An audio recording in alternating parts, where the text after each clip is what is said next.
முதல்ல அப்படின்னு பார்த்தீங்கன்னா, தொடர்ச்சியா கருத்து வேறுபாடுகள் இருக்கிறது.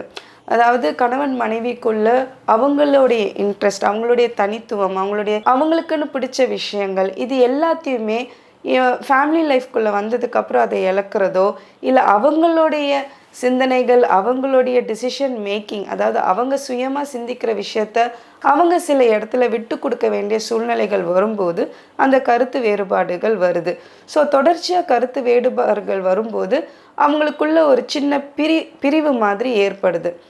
ரெண்டாவது விஷயம்னு பார்த்தீங்க அப்படின்னா, அவங்களுடைய தனி மனித சுதந்திரம் அப்படின்றது. ஏன்னா கல்யாணத்துக்கு முன்னாடி நம்ம எப்போ வேணாலும் நம்ம போய் நமக்கு பிடிச்ச விஷயங்களை செய்யலாம். நம்ம யாரை பார்க்கணும்னு நினைக்கிறோமோ நம்ம போய் பார்ப்போம். அப்பா அம்மாக்கள் ஓரளவுக்கு நம்மளை கட்டுப்படுத்தினாலும் நமக்குன்னு ஒரு சுதந்திரம் இருந்திருக்கும்.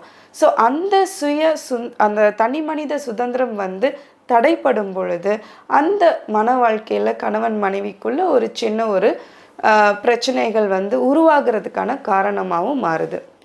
மூணாவதுன்னு பார்த்தீங்கன்னா, நம்பிக்கை இழக்கும் போது ஒருத்தவங்க, அதாவது கல்யாண வாழ்க்கைக்குள்ள யாராவது ஒருத்தவங்க அவங்கள ஏமாற்றும் பொழுது, இல்லை இன்னொரு வாழ்க்கையை தேடி போகும் பொழுது, இந்த மாதிரி நம்பிக்கையை இழக்கும்போது அது ஒரு பெரிய பிரச்சனையாக டிவோர்ஸுக்கு அமையுது.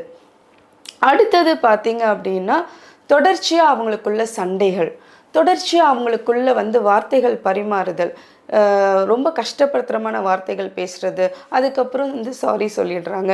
பட் ஸ்டில் என்னதான் நம்ம அவங்கள பாசமாக பார்த்துக்கிட்டாலும், என்னதான் அவங்க மேலே நம்ம அன்பாக இருக்கிறோன்னு சொன்னாலும், நம்ம அன்பாக ஒருத்தவங்க மேலே இருந்தோம் அப்படின்னா அவங்கள நம்ம வார்த்தைகளால் காயப்படுத்துறதுன்றதை ரொம்ப குறைச்சிப்போம். அதை நம்ம செய்யாமல் இருக்கணுன்றது நினைக்கணும்.